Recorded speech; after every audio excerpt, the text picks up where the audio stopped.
8:30, and the Senate Public Health and Welfare Committee will be called to order. First up, we do have 2 bill hearings today. And if you guys recall, I did ask everybody to keep 20 minutes for each bill hearing. That's all we're going to have time for. We did not hear back from anybody that said that would not be acceptable or it would limit them in any way. So we are going to go ahead and proceed. So on Senate Bill 425, looks like we have 3 testifying. So if you could please keep your testimony under 6 minutes, that would be greatly appreciated. If you keep it under 3 minutes, you're a rock star and you get a round of applause at the end of the hearing. So something to look forward to work toward. So first off, we're going to have a bill overview by Jenna Moyer in the Revisor's Office.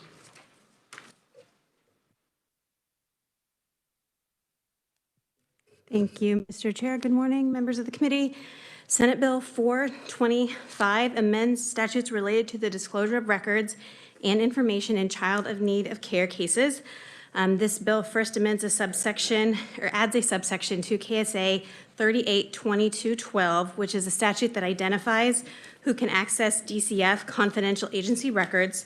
And this section would direct the department to disclose confidential agency records of a child alleged or adjudicated to be a child in need of care to the law enforcement agency investigating the alleged or substantiated report, regardless of the disposition of the report or investigation.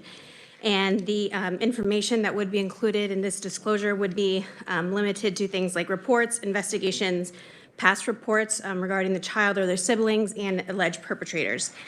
And another statute it amends is KSA 382210, which includes a reference to the required disclosure in the first section. And this bill would also add an investigating law enforcement agency to the list of persons who can access the official file in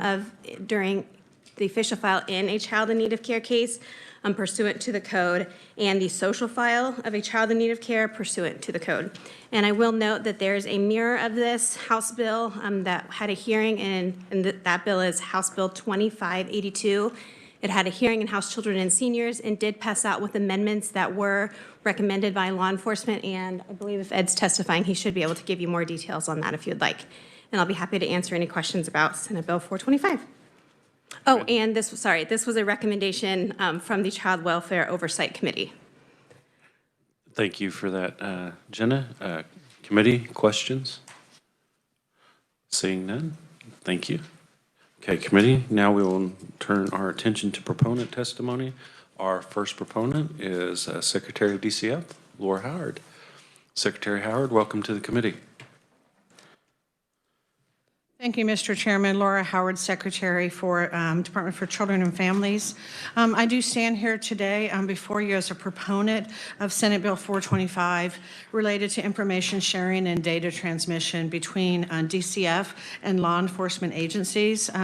As the revisor indicated, this was a recommendation that came out of the Joint Committee on Child Welfare System Oversight.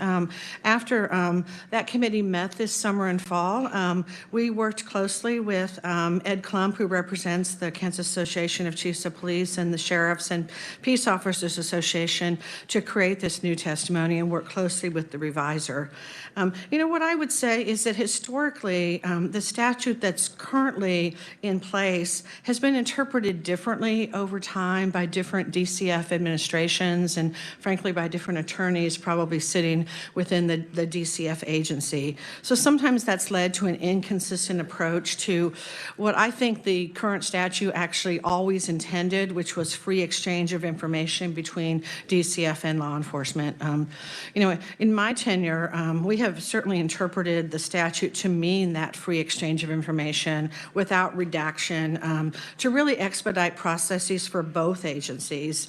And in fact, about a year ago, we created a new statewide form that was specifically targeted to sharing information with law enforcement, really trying to get get to some uniformity. But I think we even learned, even during the interim process last year, that that wasn't always used consistently across the state. So the mutually agreed upon solution was to say, let's just create some very clear statutory language so this isn't subject to interpretation now or in the future, that would very, very directly address the free exchange of information between DCF and law enforcement. I think as written, this bill solves any current or future interpretation issues because it explicitly states that DCF and law enforcement shall have a free exchange of information during any investigation of a child who is alleged or adjudicated to be a child in need of care. So again, the bill would clarify that, would direct DCF to release certain information, and we stand in support of it. You will hear a proposed amendment from Mr. Klump, and I just would say in my testimony, we are in support of that amendment. We think we would interpret the bill to already require us to do those things, but again, in the guise of having as much clarity as possible, we're in support of the amendment that he will propose in just a few moments, Mr. Chairman. Thank you. Thank you, Madam Secretary, and we will hold questions until after all conferees have had an opportunity to give their testimony. Committee, our next proponent is Ed Klump. Thank you, Mr. Chairman, committee members. My name is Ed Klump. I'm here on behalf of the Kansas Association, Chiefs of Police, Kansas Sheriff's Association, Kansas Peace Officers Association.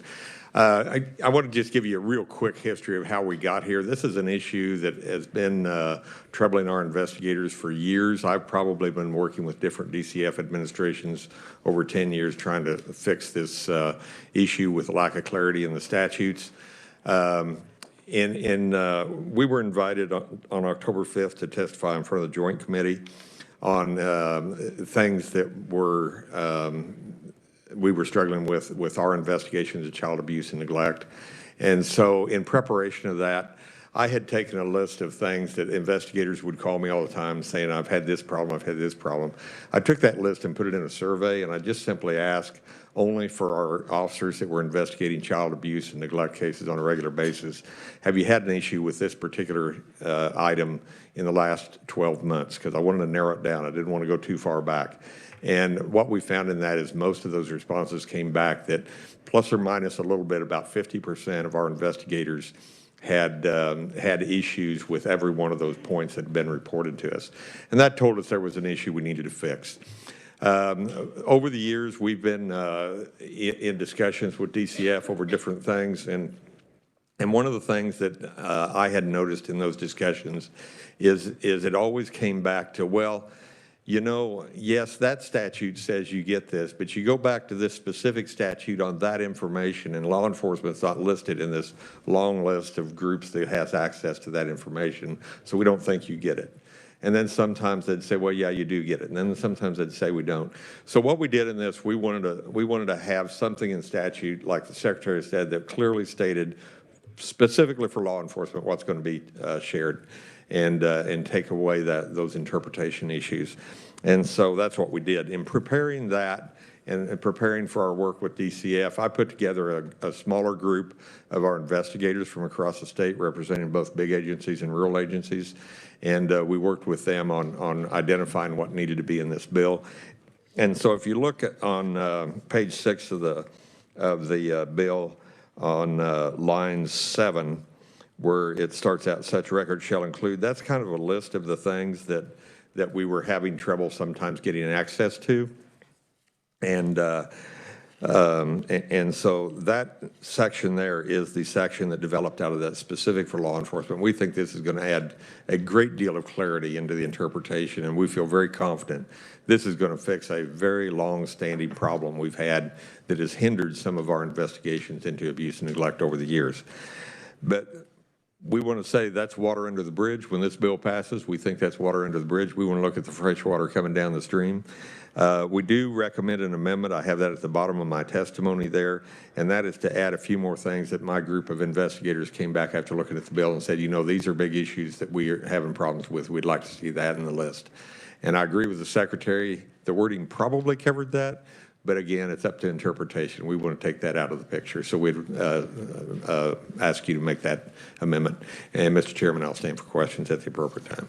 Thank you, Ed. How'd I do? Did I get 3 minutes or? So far, we have 2 applauses, so Secretary Howard was pretty on the spot as well, so, yeah. Committee, next, we have Scott Zimmerman, Mound Ridge Police Department.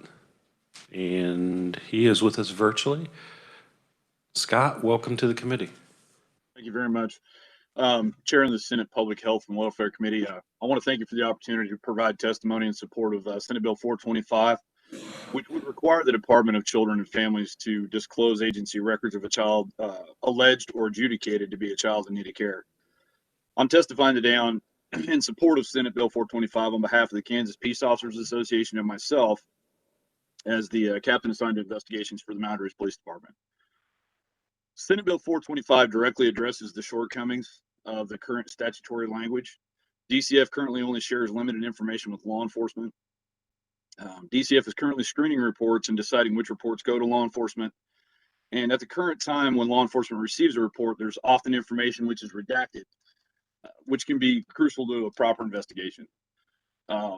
While it's impossible to know how many reports have been screened out by DCF and are not reported to law enforcement, I have an example of how this is not beneficial to our communities. And I think this example will illustrate why reports should be shared with law enforcement. Recently, I received a call from a DCF employee. They were wanting to check the background of a particular family to ensure that they had not been a suspect of or had any criminal case with our agency. During my conversation, the employee explained the investigation they had performed. I was told the child had been allegedly strangled to the point their voice box was cut off and the child could not speak during the time the abuse was occurring. The employee went to the home, interviewed the child and the parents, and found nothing was suspicious and deemed the case unfounded. This case should have been investigated by law enforcement first and foremost, and the child should have been interviewed by a trained forensic investigator who specializes in interviewing children who have been traumatized. The alleged perpetrator should have been interviewed in a formal setting, and more follow-up should have been performed. By not interviewing this child in a forensic setting is completely unforgivable. By not involving law enforcement from the beginning of the investigation, DCF will and has compromised the integrity of this investigation by losing valuable evidence and allowing the alleged perpetrator time to coach the victim on their responses to certain questions. The delayed reporting and redacted reports provided by DCF in the past is unacceptable. The children and families deserve better service from those of us who watch over them. And had DCF contacted law enforcement from the beginning of many investigations, valuable time, evidence, and resources would have been saved. There's absolutely no reason not to support Senate Bill 425. They will provide a better outcome of cases and help those who cannot always help themselves, primarily our children. I thank you for your time, and I'll stand for questions when you request. Scott, thank you very much for your testimony. In committee, all 3 proponent testimonies did come in under 3 minutes, so thank you. There's your round of applause. So, committee, we do have proponent written only testimony. Rachel Marsh, Children's Alliance of Kansas. And with that, we will open up for questions for any of the proponents that had testified. We do not have any opponent or neutral, so just to make sure we did not miss anybody, was there anybody that wanted to provide testimony as an opponent or neutral? Okay, not seeing any. Committee, questions for the conferees? Senator Gossage. Mr. Chair, I would just like to thank the parties. We did hear this in child welfare and ask that you come together, and you did. Again, another applause. Thank you for doing that. I'd like to see that more often, and I stand in favor of this bill and the amendment. Thank you. Senator Petty.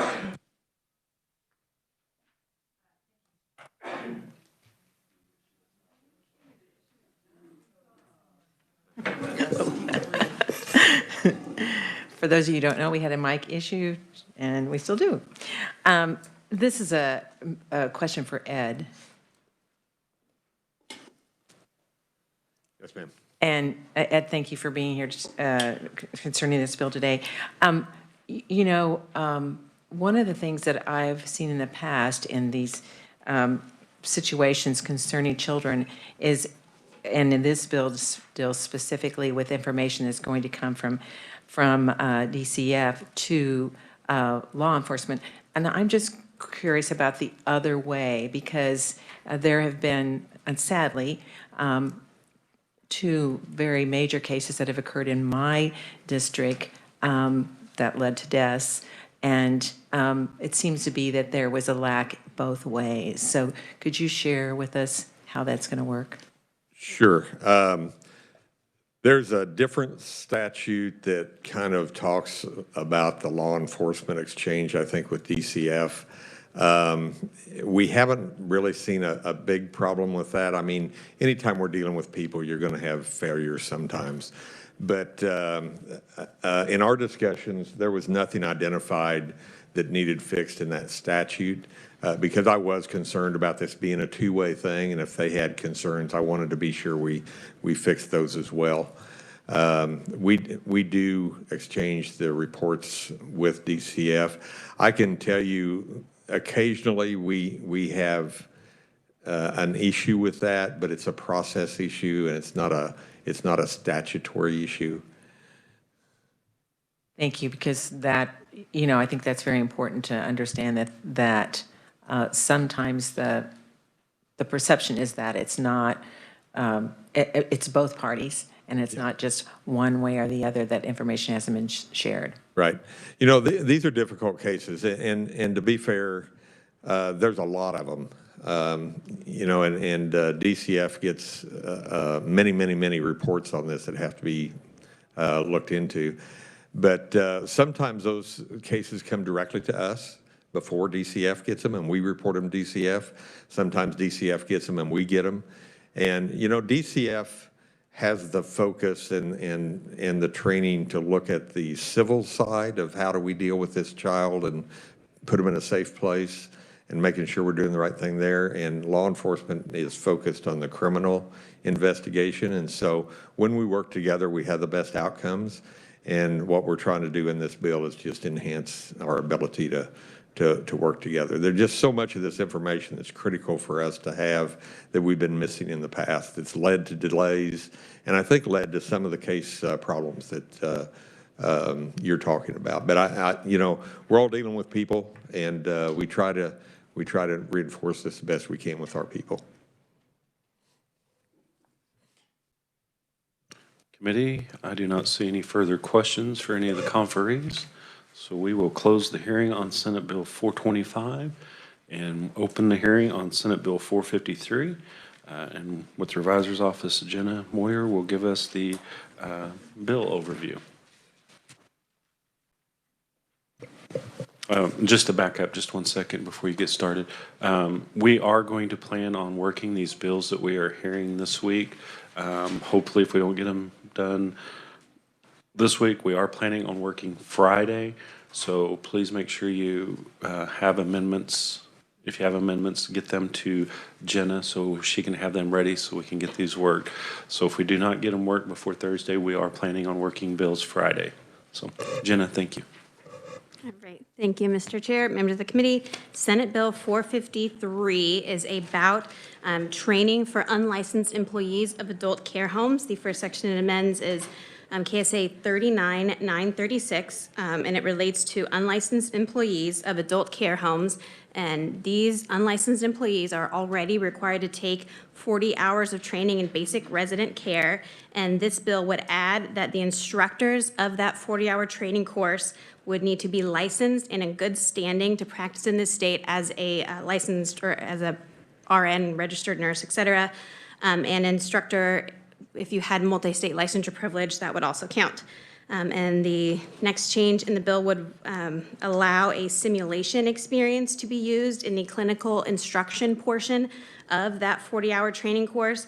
And if the course is in 2 parts, then the simulation experience could be no more than half of those clinical instruction hours. And after completing the training course, the unlicensed employees would be required to demonstrate competency in a list of skills that are identified by the Secretary for Aging and Disability Services. And that skills demonstration would also need to be evaluated by a registered nurse. And the rest of the bill changes are just updates to, or technical updates to outdated language. And with that, I will be happy to answer any questions. Committee, do we have questions for Jenna? Senator Petty.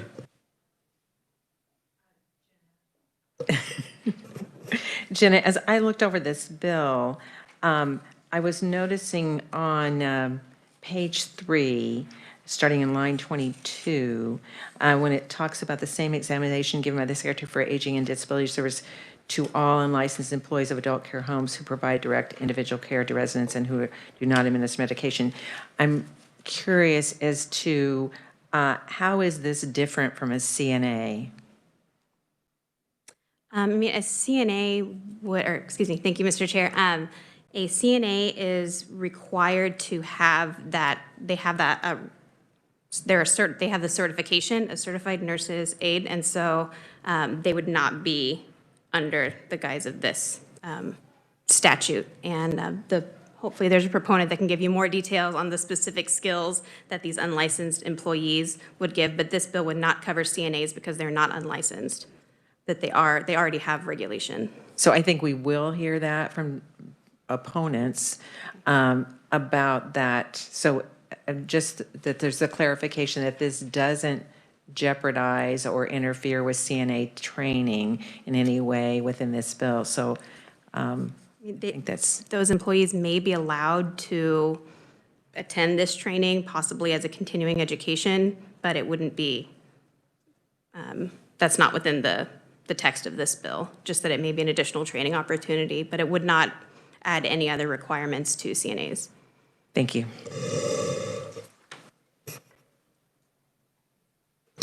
Okay, committee, not seeing any further questions. Jenna, thank you for that.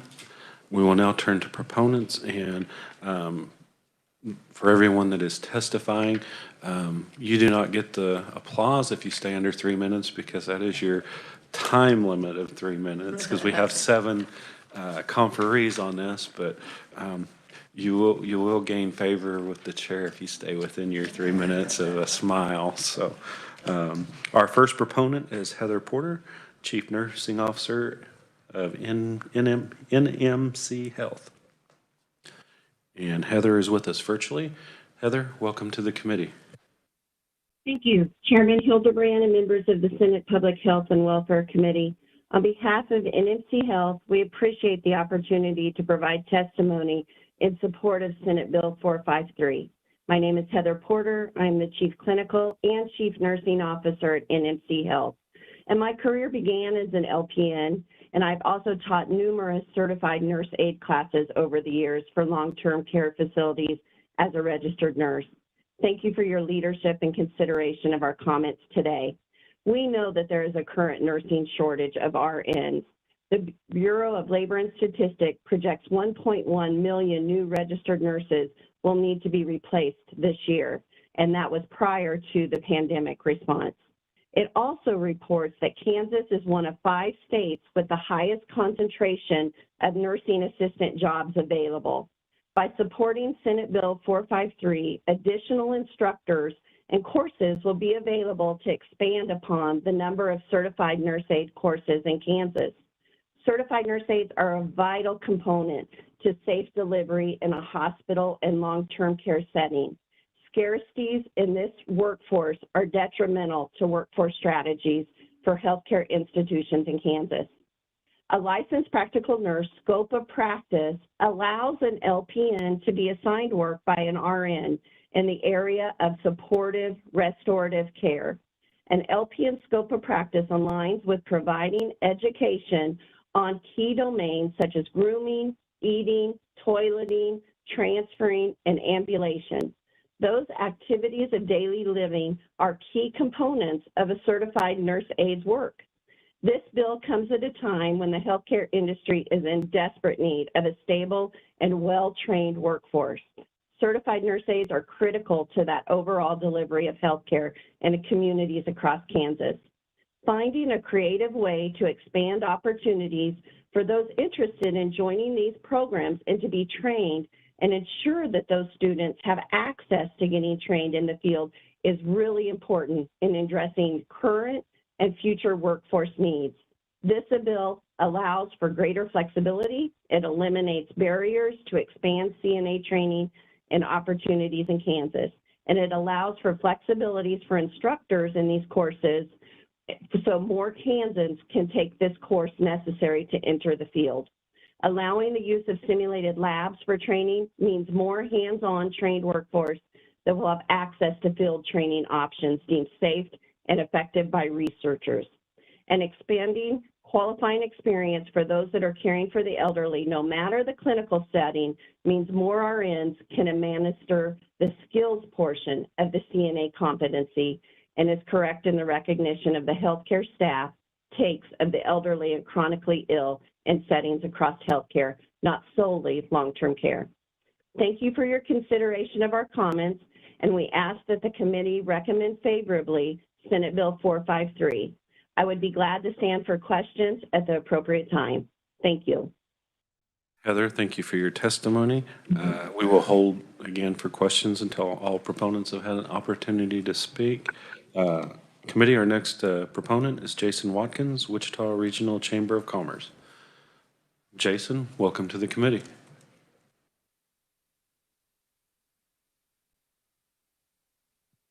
Jason Watkins, Wichita Regional Chamber of Commerce. You have a lot of experts here today. I am not one of them, so I will be very brief. Chamber supports this legislation because it's a common sense solution to a problem that our members are experiencing, both our long-term care providers, and I think you're also going to hear from somebody from Wichita State today that not only are we suffering from a shortage of CNAs, our educational institutions want to train, but are having problems finding RNs that can teach these courses. So this is a common sense solution, and we would urge that you report it out favorably. And I will stand for questions at the appropriate time, although I would not be able to answer them. Jason, thank you, and you will probably get the majority of the questions after that. So, committee, our next proponent is Robert Miller, Senior Vice President of Comfort Care Homes and Comfort Keepers of Wichita. Robert, welcome to the committee. Good morning, Chairman. Thank you very much. My name is Robert Miller. As he said, I'm Senior Vice President of Company Development for Comfort Care Homes and Comfort Keepers. This is in Wichita, Kansas. I'm a licensed master's level social worker, focused practice on case management and senior populations. And I've done this for about 20 years. I've worked in hospitals, home health, hospice, and now long-term care. There are a lot of people here that have far better handle on the workings of policy and regulation. My job today is to help you focus in on the front line of care, in particular, long-term care environments like assisted living centers, home pluses, and memory care, which is what I do. And so, how Senate Bill 453 can help make a difference at this critical time in our state's needs for professional caregivers is apparent. Comfort Care Homes operates 11 homes between Wichita and Newton in Kansas, serving up to 120 residents, employing about 130 people top to bottom, and 95% of that are direct care staff. I get to see the I get to see the rewards and the rejections, the sweat, the tears, the fears, and the moments of joy that our care staff create every day. We care for people with Alzheimer's and other forms of dementia from early stage to advanced dementia. We guide families through the struggles to figure out what to do next and when to do it. No simple task for Kansans, just trying to do the right thing for their loved one. Imagine trying to function with 30 holes in your weekly staffing schedule at the height of a pandemic. Then imagine my frustration and awe when I heard that WSU Tech had to turn away 200 students in the fall of 2021, not because of lack of scholarships, not because no one was applying for the programs, because they did not have enough qualified instructors under the current state definition of course instructor. And then another 300 students in January. That would have been 500 CNAs that could potentially have been in our workforce by about March of this year. In time, when this came in a time in which we were begging people to come to work, either because they are scared, they're tired, they suddenly can make more money at the corner burger store, or they're just sick of it all. I don't get the choice. Comfort Care Homes does not get the choice. We're 24/7. If businesses like ours close their doors, it would be a devastating effect on our community. And there are examples of businesses like mine that have had to close down their doors because of staffing. The individuals entrusted in our care cannot just go home or even be left alone. They need presence, they need physical care, and their families deserve peace of mind that we have a place and a plan, even when there are 30 holes in the schedule. That is why I'm standing here today. We can do better. We have the ability to make logical changes to the definition of a CNA course instructor, expanding it to allow qualified LPNs as a part of that process. Thank you, Chairman. I know we'll stand for questions if called upon. Robert, thank you very much for your testimony. Committee, our next proponent is Sheree Utesh, President of the Wichita State University Tech. Sheree, welcome to the committee. Thank you, Chairman. Good morning. I'm Sheree Utesh, President of WSU Tech and Vice President of Workforce Development at Wichita State University. Two-year colleges across our state that are engaged in teaching career technical education are a microcosm of their communities that they serve. And as we educate and we train an entry-level workforce in many different industries, and we do spend a lot of time with industry, whether it's aviation or manufacturing or IT or applied technologies, and today we're talking healthcare, to try to help industry find solutions to their talent pipelines. And so one of the things that we've been doing is trying to figure out how do we somewhat work with industry to modernize some practices so that we can create a vibrant talent pipeline of CNAs into our communities. So the result of some work of different industries and education and associations together have presented this bill, Senate Bill 453, for you, which kind of allows a modernization of existing regulations. Number one, using LPNs to teach CNA courses under the general supervision of a registered nurse. Continuing the practice that was allowed for us as educators to use up to 50% of simulation for clinical experiences, and that was a regulation that was given to us under COVID that we would like to continue to use. And then finally, having RNs with experience in caring for the elderly or the chronically ill at any age to administer the skills demonstration portion of the CNA competency evaluations, regardless of where they received that care, that experience in any setting. So at the end of the day, we want to help the industry be successful. We want to make sure that we're taking care of those citizens across our state in all of our communities that need this critical care. It's a critical workforce need. Higher education stands ready to help, but we do need some help in modernizing the way that we hire. Thank you for the opportunity. Happy to answer questions should they arise. Thank you, Sherry. And committee, that does conclude our oral proponent testimony. I would like to draw your attention to 16 written-only proponents. And at this time, we will open up for questions for proponent testimony. Senator Baumgardner. Thank you, Mr. Chair. Could someone share with us what the number of hours of training are required for the LPN versus the RN? And then also, I'd like to know, because it indicates that the LPN will be doing the instruction, but there would be oversight from a registered nurse. So how exactly does that oversight? Is that the same as in a school? You have your teachers that are in the classroom and there's oversight provided by the principal who's in a separate office? Anybody? Okay. So my next question. We do have someone, Rachel Munger with Leading Age.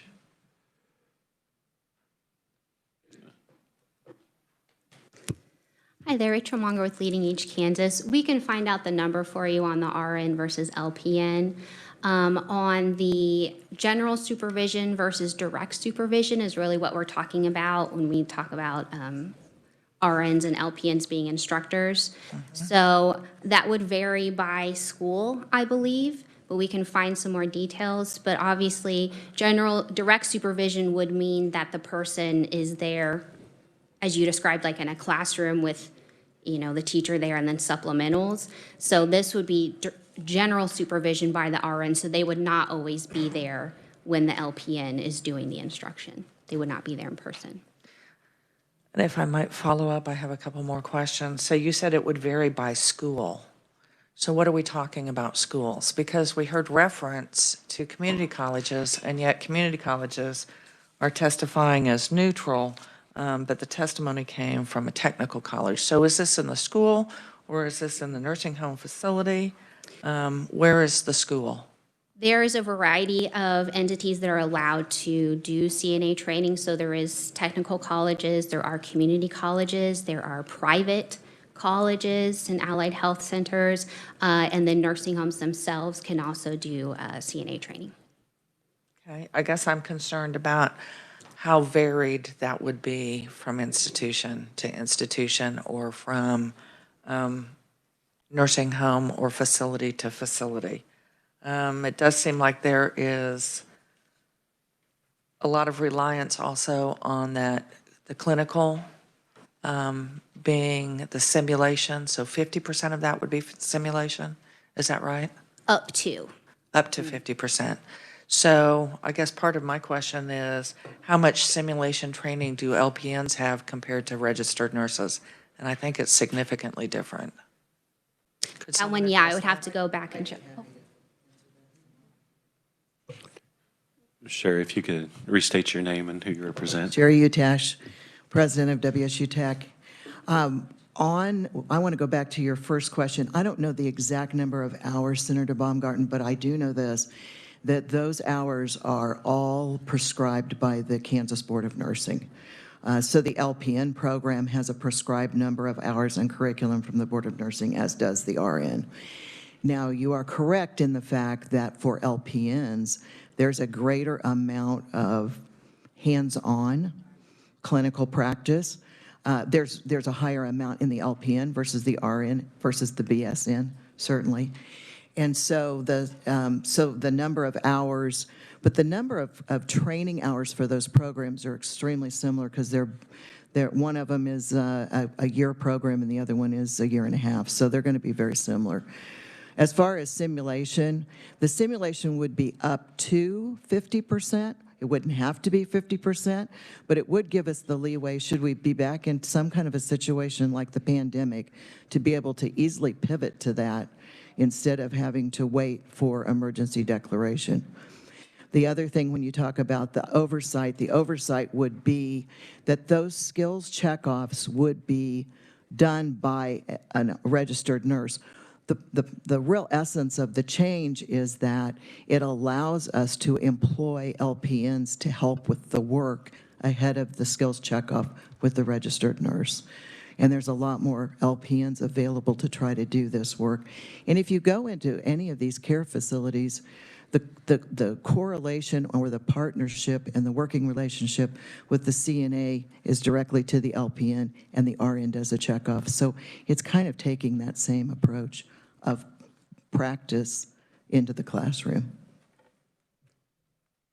I appreciate that statement. I don't know that I agree with that statement. I don't know that I agree with that statement, because there is a significant difference in, let's get back to the classroom situation.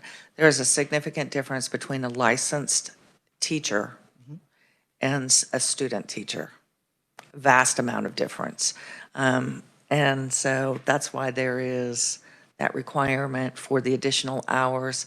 I'm also concerned about the limited amount of hours that LPNs have with those simulation labs to then be teaching using that criteria. So, well, in the Board of Nursing, you can go up to 50% of simulation in your LPN and RN program as well.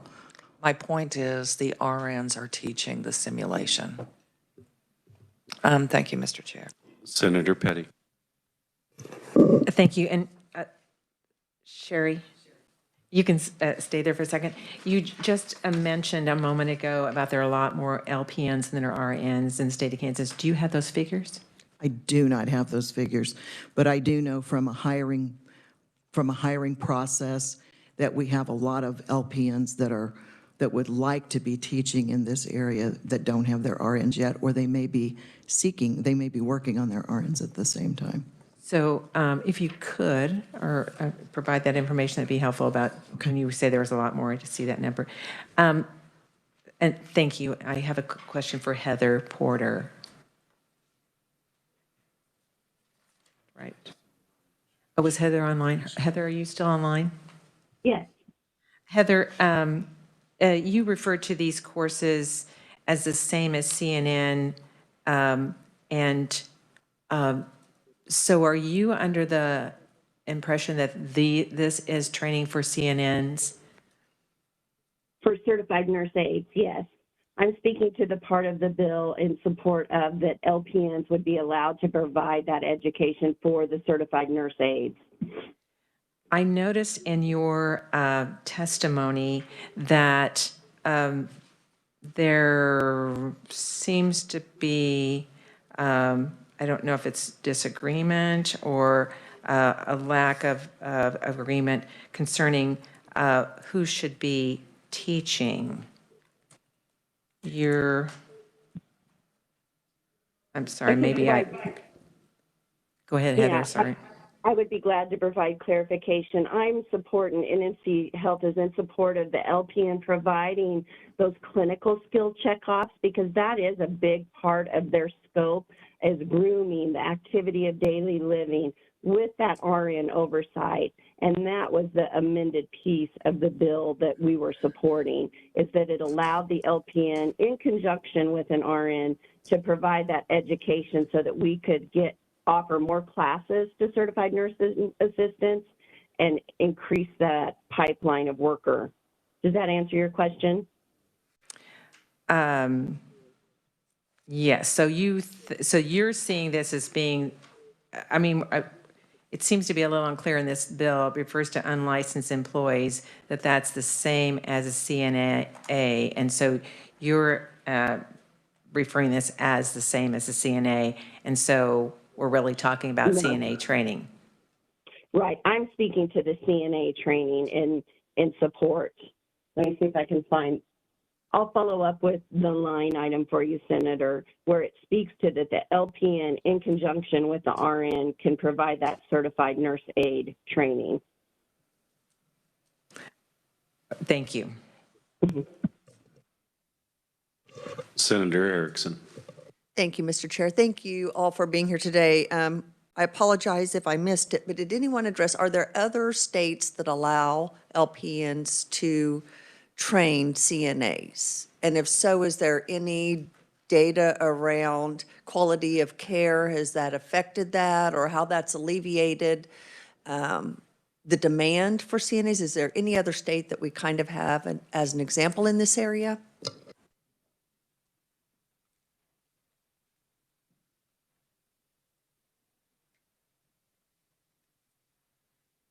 Thank you, Senator Rachel with Leading Age Kansas. The state we know of, I'm not saying it's the only one, the one we know of that's around us is Oklahoma does allow this.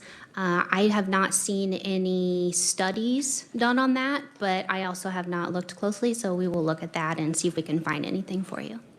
I think that would be helpful. Thank you, Mr. Chair. Senator Steffen. Thank you. Now, just to make sure we're on track here, we're talking about LPNs training unlicensed employees, not CNAs, correct? Yeah, so this is a tough, awkward one with this bill.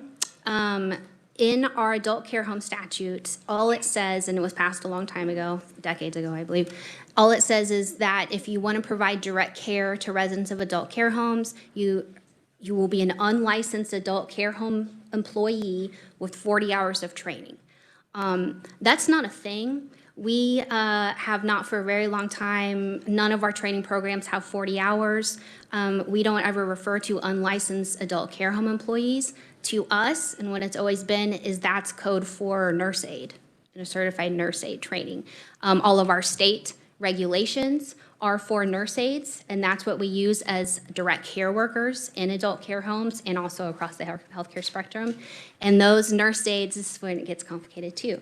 And those same nurse aides that can be used in nursing homes are governed really by CMS regulation. And so by necessity, Kansas has matched all of their nurse aide direct care worker training to federal certified nurse aide regulations. And so when you see in our testimony saying we want to be able to allow LPNs to act as instructors under the general supervision of a registered nurse, those are allowed under CMS regulations. And so we're asking for our state regulations to match those already strict federal. Does that make sense? Do I need to get out a chart possibly and a whiteboard? Follow-up? Yeah, thank you. Okay, I think it does, but you're telling me that in most universes, an unlicensed employee equals a CNA. Is it that way in every circumstance? When you're talking about long-term care, yes. Now, we have some more informal positions that usually are also always CNAs too, but maybe you could have a hospitality aide and they don't actually provide direct care. They may bring someone a glass of water or something. But in general, if you're providing direct care services, especially in long-term care, it's a CNA, yeah.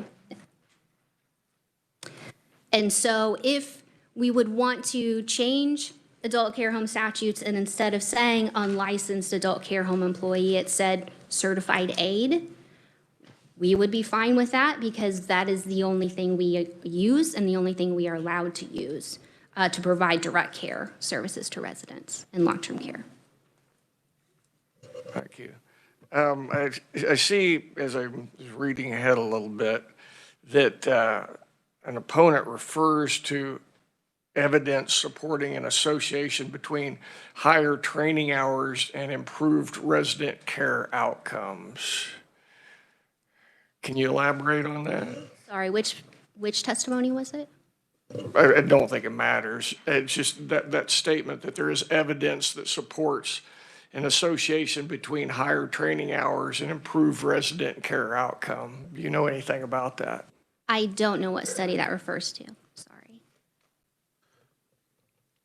Rachel, I have a question, and you might be able to clarify this, but I do believe that this position that we are talking about today has already been in practice via pen and paper by the governor's executive orders. Am I remembering correctly?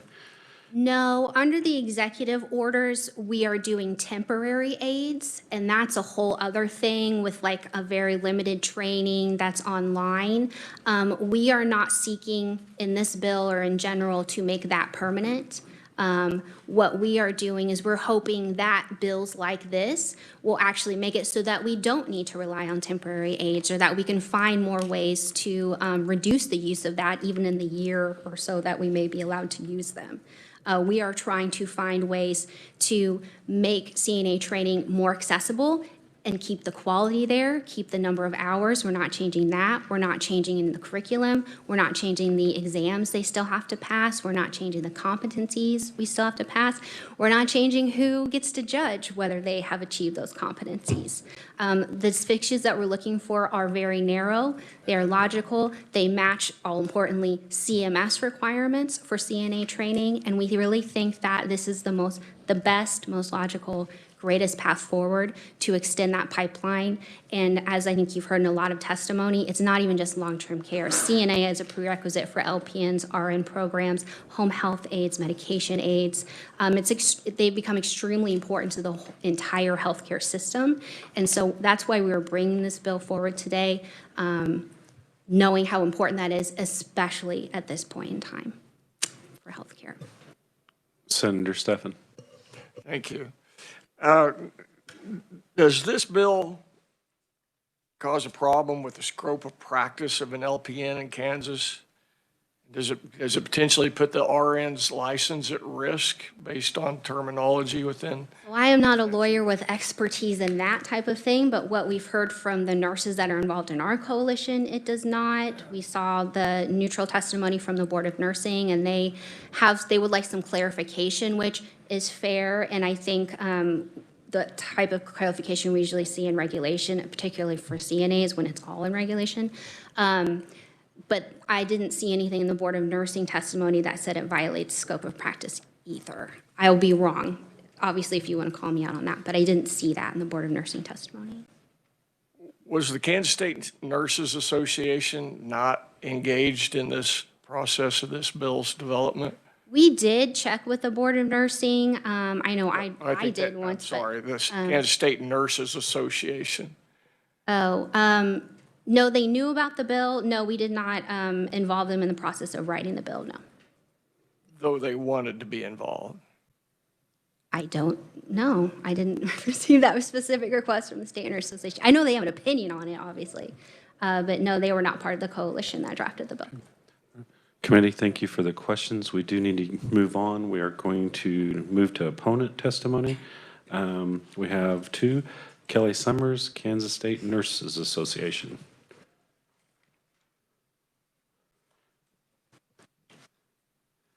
And Kelly, I apologize, questions did go long, so keeping it under 3 minutes is very, very relevant from It's here on quite out. all right. And could I say beforehand that I am happy to answer all of the questions that were asked to the proponents of this bill, because I actually do have answers when I come forward today. I'm director of the Kansas State Nurses Association. Likewise, I have my BSN RN, and we are constituent members of ANA, which is the largest in the country. We are the largest nursing association within our state. We do a lot of collaboration on any issue that comes forward, not only with nursing, but any advocacy for those that receive care from us, which would include all of our Kansans, because we take a vow to do no harm. And that's why I'm here today to oppose this bill. This is going to allow an unlicensed, unsupervised individual with no care experience, no required background check for 60 days, no fingerprinting, no agency oversight, to provide direct, skilled care to any senior and long-term care industry. And ADLs, and I want to make this very clear, are specifically defined as skilled care. So when we're looking at ADLs, if we're looking at a transfer of a patient, let's say out of a bed to a wheelchair, we have to keep in mind that it's not only dementia or Alzheimer's that somebody has. There could be one-sided paralysis, there could be contractures, there could be a lot of involvement in this whole process. And it's not easy. Those highly skilled CNAs right now, their work is hard. So, and I'm sorry, I'm shaking right now. And then the other piece to this is there is that TNA position within House Bill 2477. It was actually under the old executive order. There's no data in place, by the way, from KDADS to even track what happened under the old executive order, nor have I been able to get an answer from KDADS on how they're currently tracking information. But I will say that if we've already have this position in place, why aren't long-term care businesses training those CNAs right now to be CNAs? It makes absolutely no sense to me. I mean, I've already heard a bill from the same individuals that want to cap nurses' pay, and they also want to put our seniors at risk for inadequate care. And then the other question, because there's more questions than answers, as I think you very well are now knowledgeable of because of the lack of answers that have been put forward. But anyway, and I have a question about this overabundance of LPNs and why they're not hiring them to provide direct care, but instead complaining about hiring agencies right now. So I appreciate your time, Chairman Hildebrand and committee. I'm sorry I didn't address you initially on this, but I took a lot of notes and I'm happy to answer any questions afterwards. Thank you so much for your time. Kelly, thank you very much. And sometimes it's okay if I'm not addressed because sometimes it's kind of awkward of what they say. So thank you. So our next opponent testimony is Mitzi McFatcher, Kansas Advocates for Better Care. Mitzi, welcome to the committee. And if you could please keep it under 3 minutes, that would be very, very appreciative. I'll do my best. I'll talk quickly. Chairman Hildebrand and members of the committee, thanks for letting me be here today. My name is Mitzi McFatridge. I'm the director of Kansas Advocates for Better Care. We advocate for all older adults in all care facilities in the state of Kansas. We are standing in opposition to the bill today for really 6 basic reasons. So I'm just going to outline what those are. The first is that this bill won't meet the needs of older adults for safe, competent, hands-on care from certified nurse aides. And it won't improve their competence or maintain the level of competence we currently have for CNAs.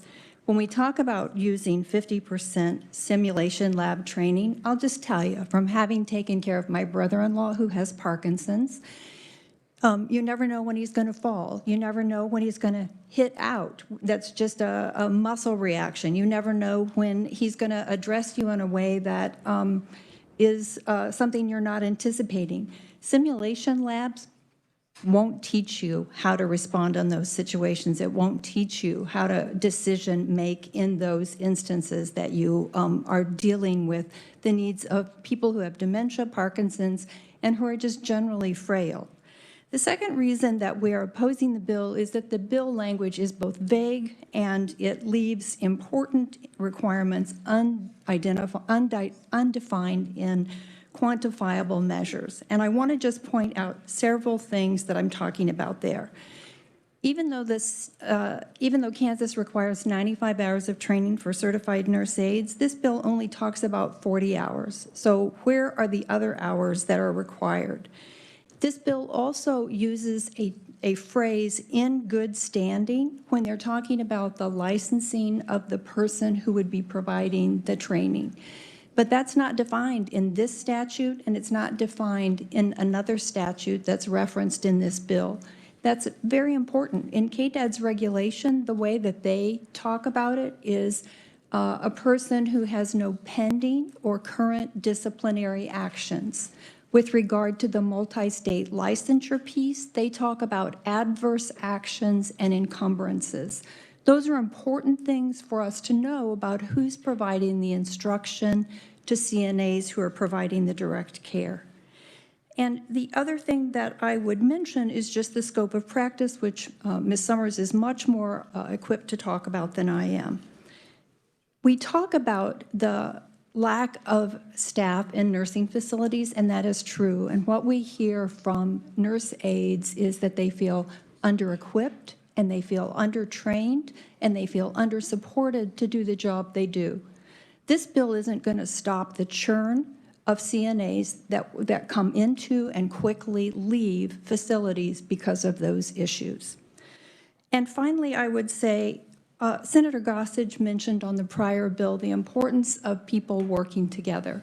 One of the reasons that you're hearing such strong and varying opinions today is because that did not happen on the language in this bill, even though for decades, KDADS has been in the position of bringing people together to look at health occupations credentialing for unlicensed workers in care facilities so that we can talk through these kinds of issues and come to agreement in regulation or for statutory changes. The last thing I would say to you is that the Secretary of KDADS already has flexibility that means that this bill isn't actually needed because it's only in certain geographic areas of the state that there are challenges in finding the registered nurse instructors that are needed for the CNA classes.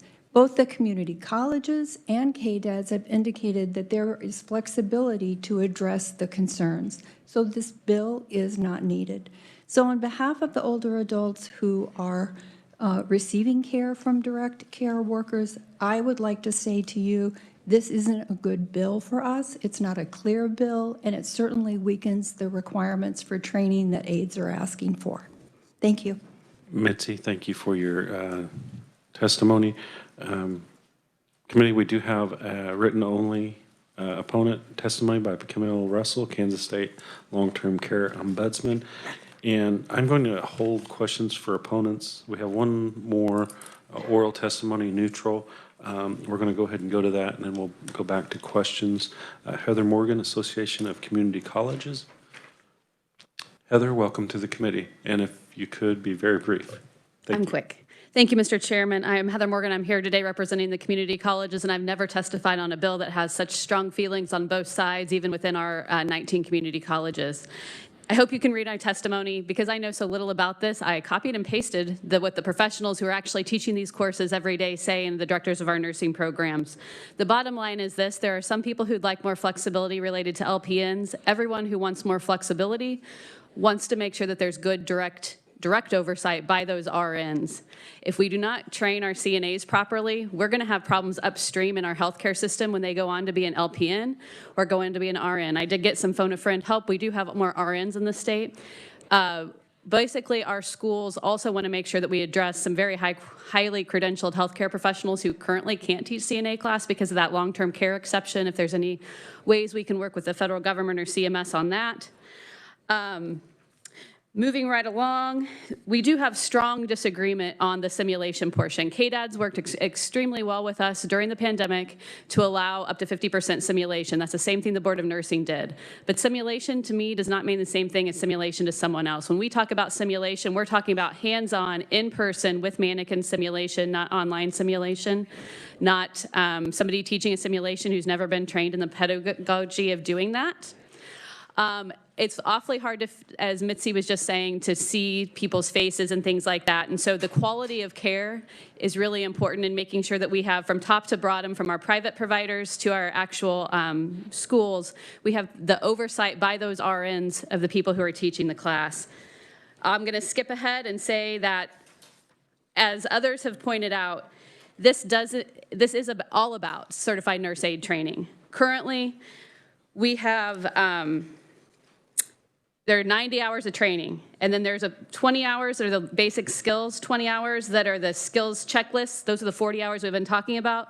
There's another 25 hours of clinical lecture, another 25 hours of specialized clinical training. So this is really about 90 hours, and we're only talking about 40. Our nursing programs were incredibly confused by the bill and did not understand exactly what was going to be happening through this. And so the more clarification we can provide them to make sure they're doing what you all want them to do, that would be appreciated. And I'm happy to stand for questions at the appropriate time. Thank you very much. Heather, thank you. Just one quick question. When you did your phone a friend, which phone did you use? I noticed you have two. Did you use the right one? Bigger. Okay. And committee, I do apologize. We are over and we are out of time, so we do not have enough questions for opponents. If you do have questions, opponents and neutrals, if you would be willing to allow us the levity of sending you via email and answering back as quickly as possible. Thank you, and we are adjourned.